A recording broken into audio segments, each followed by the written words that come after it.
Hi, I'm Craig. I own and run and manage what I believe to be Glasgow's best small independent weight training gym. And I also run my personal training, my ever-changing now personal training business from the gym as well. Fabulous. And you came to see me last September too. Yep. And you told me a story on the first evening of the seminar when I was having a glass of red wine with you that made me cry practically with laughter. You had some serious reservations about me when you walked in the room, didn't you? Just be honest. Well, yeah, when you walk in for the first time, all these people had already come into the room and everyone else was left outside, and then you come in and people are practically dancing, whooping, clapping, lights are blaring, the music's going, and it was all a bit, all a bit much for me, so I just kind of wanted to walk out and say, Gary, who brought me here from Glasgow, what have you done? What have you brought me to? I'd like to leave, but I didn't because I thought it'd be rude, and I just sat down kind of near the back, and yeah. And how did you feel by the end of the day? Oh, fantastic. It was, no, seriously, I did. I gave up a perfectly all career in teaching about 6 years ago, and started off as a personal trainer. Then I got an opportunity to get a premises and decided to open the gym because I wanted to do something that I wanted to do before I got too old to regret not doing it. So, where am I going with this? So yeah. You're doing really well. Just keep talking. So that's why I've got the gym, but I didn't do it in the sort of, I didn't have any money behind me, I didn't have any savings, I didn't have any rich parents I could call on, so I just went to the bank and got built up lots of debt, basically. So I spent it was fine to begin with, and then the business was doing okay, and I was getting members in the door, which was good. And bearing in mind the gym is in the arse end of Pollokshaws in Glasgow, which is not the most salubrious area. And it's down a back street, and getting people in the door was quite difficult to begin with. But it kind of got there, and then the premises next door came up for rent about 2 years later, so that would have been about 2 years ago. And I kind of thought, okay, I could maybe expand this gym. I suppose I was thinking in that way at the time, oh, just let's do it then, because if I don't do it now, someone else will take the unit, and then I'll be stuck with this small place for X amount of years. So I took it on, signed the lease before having the money in place to fund that part of the business, and knocked a hole in the wall and did all that.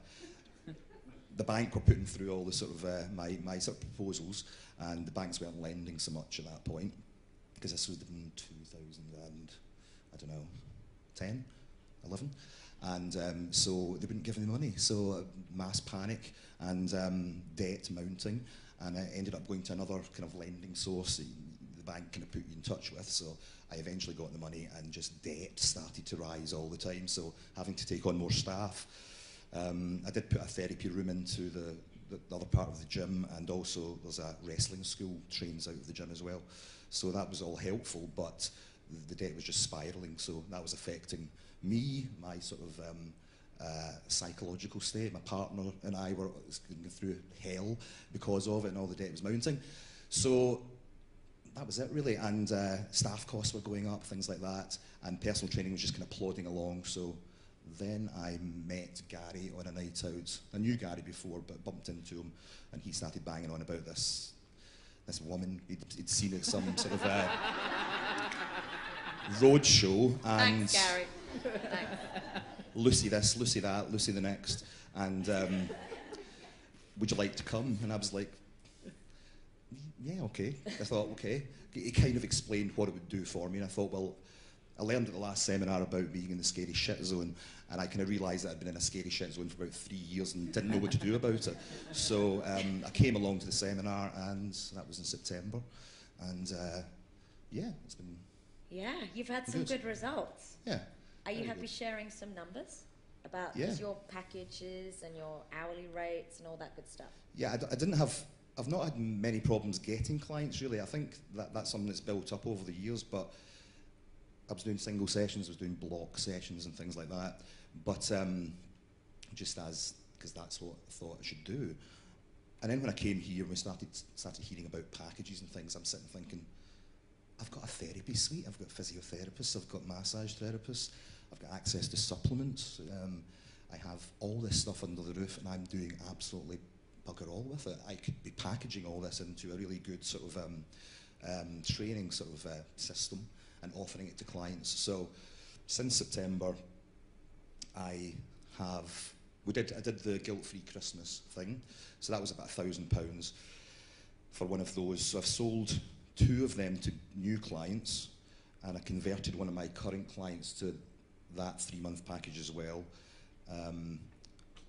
Another guy came in. Well, I've also got some other 12-week packages that offer, you know, muscle building or weight loss or whatever. So this guy came in and sold him a muscle building package, which was worth £1,300. And then I have some monthly packages as well.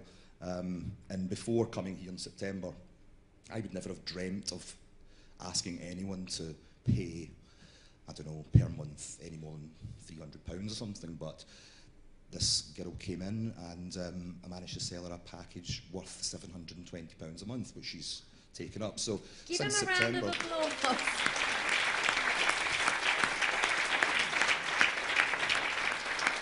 So kind of added an extra £5,000 to my income over the past 6 weeks. It must be really. Yeah. Is it September, October. Yeah. So you've easily covered your investment. Yeah. I'm still on a mountain of debt, but there's a light now, and you know, there's a way I'm out. going to get out of it. And Yeah. so it's good. Yeah. What I'm really impressed with you, Craig, was even though you had all that debt, you understood the only way to get out was to invest more money in yourself. Yeah, I went through terrible times of actual just thinking this is just shut the business and go back to being a teacher, which was just the worst thought in my mind. But my mindset was so bad that I would have done that. Yeah. But now I just see, and focusing on the one thing at a time is really important. I couldn't have gone back and focused on the gym membership and the personal training and all that sort of stuff. So focusing on the personal training side of the business has been really good. And now I'm able to pass on clients that I don't want to one of my other trainers who now works with me much more closely than he did before. And he's relishing this now because he's suddenly getting all these clients that I don't want. And he's taking them up, so that's great. So I'm able to concentrate on the sort of ideal client now. Yeah. So. Fantastic. Give him a round of applause.